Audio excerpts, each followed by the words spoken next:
Şu anda burada bulunan abilerimin, kardeşlerimin belki birçoğu zorunlu bir hicrete tabi tutularak buralara gelmişler. Bu aslında bir noktada Allah-u Teala'nın size vermiş olduğu bir lütuf. Öte taraftan da belki bizler için de bir rahmettir aslında. Çünkü eğer bir davanın muhaciri, bir davanın şehidi, bir davanın tutuklusu varsa ben inanıyorum ki Allah-u Teala'nın bu konudaki vaatleri boşa çıkmayacak ve gerçekten de o dava müsterih olacak, o dava zafere kavuşacak inşallah. Bundan dolayı da ne kadar Allah'a hamd etsek azdır. Nice az davanın müntesipleri bir anda hem muhacir olmuşlar, bir anda hem zindanlarda olmuşlar, bir anda hem şehit olmuşlar. Nice az toplulukların böyle bir nasibi olur Allah katında. Fakat elhamdülillah bu yapıya, bu cemaate, bu güzelim insanlara Allah-u Teala bunu lütfetmiş.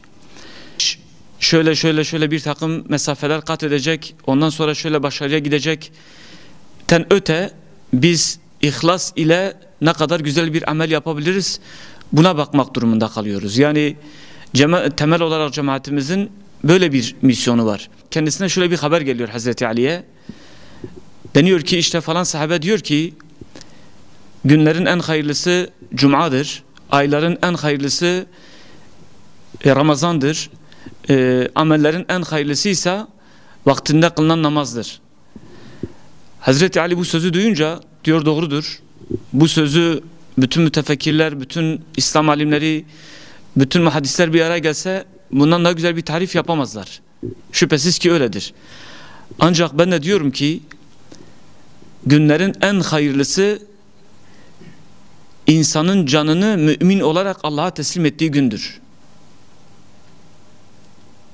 Ayların en hayırlısıysa içinde tövbe edilen ay, bir daha geri dönülmemek üzere içinde tövbe edilen aydır. Amellerin en hayırlısı ise Allah-u Teala'nın kabul ettiği ameldir. Dolayısıyla en temel amacımız, en temel maksadımız yapacağımız amelin Allah nezdinde kabul edilebilirliğini sağlamaktır. Bunun için de herhangi bir işe girerken sağlam bir niyetle, sağlam bir duruşla Allah rızasını kastederek o işe giriyorsak bizim için kazanç budur. Televizyonda istediğimiz yayınları, istediğimiz programları ya da istediğimiz güzellikleri eğer kardeşlerimize sunamıyorsak şüphesiz ki bu belki imkanların zorluğu, imkanların darlığı, içinde bulunduğumuz şartların ya da hassasiyetlerimizin diğer bütün kişilerden, kurumlardan ya da yapılardan daha fazla olmasından kaynaklanıyor. Mesela diyelim ki biz şu ana kadar yokluyoruz. Televizyonumuzu izleyen insanların televizyonumuzla ilgili dile getirmiş oldukları eksiklikler yanında dedikleri husus şu oluyor. Bu televizyon kanalının içerisinde Allah-u Teala'nın istemediği bir şey yoktur. Yani içinde bir haram, içinde bir mekruhiyet, içinde bir toplumu ifsad eden hiçbir şey yoktur. Bize televizyonla ilgili olarak söyleyen kardeşlerimizin ya da bu konuyla ilgili görüşlerini belirten kardeşlerimizin en başta dile getirdikleri husus budur. Şu arkadaşımız üzerine düşen sorumluluğu yerine getirmiyor da televizyonda şu sıkıntılar oluyor. Böyle bir şey yok. Yani var olan sıkıntılar, var olan eksiklikler ya da var olan bir takım şu olmasaydı diyebileceğimiz hususların hepsinin temelinde de insan dışı bir takım unsurlar var. Yani kardeşlerin samimiyetine ya da ihlasına aykırı bir şey söz konusu değil. Yani onlar samimiyetle, onlar ihlasla çalışıyorlar ama dediğimiz gibi teknik noktada, maddi noktada bir takım sıkıntılar belki istediğimiz gibi bir yayın çıkarmamıza engel oluyor. Ama şunu da söylemeden geçemeyeceğim.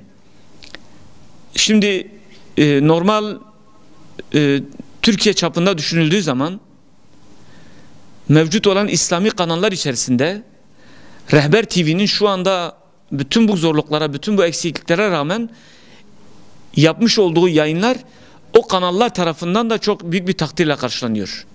Kendimize ait kısa da olsa yapmış olduğumuz filmler, kendimize ait yapmış olduğumuz çizgi film, kendimize ait yapmış olduğumuz belki bir takım belgeseller, elhamdülillah diğer kanalların, yani İslami dediğimiz diğer kanalların elindeki bütün imkanlara rağmen elhamdülillah iyi bir seviyededir diyebiliriz. Biz tabii ki kendimizi onlarla kıyas ederek onları geçmek gibi bir düşünceyle bunu söylemiyorum ama bütün bu imkansızlıklara rağmen de güzel şeyler de oluyor elhamdülillah.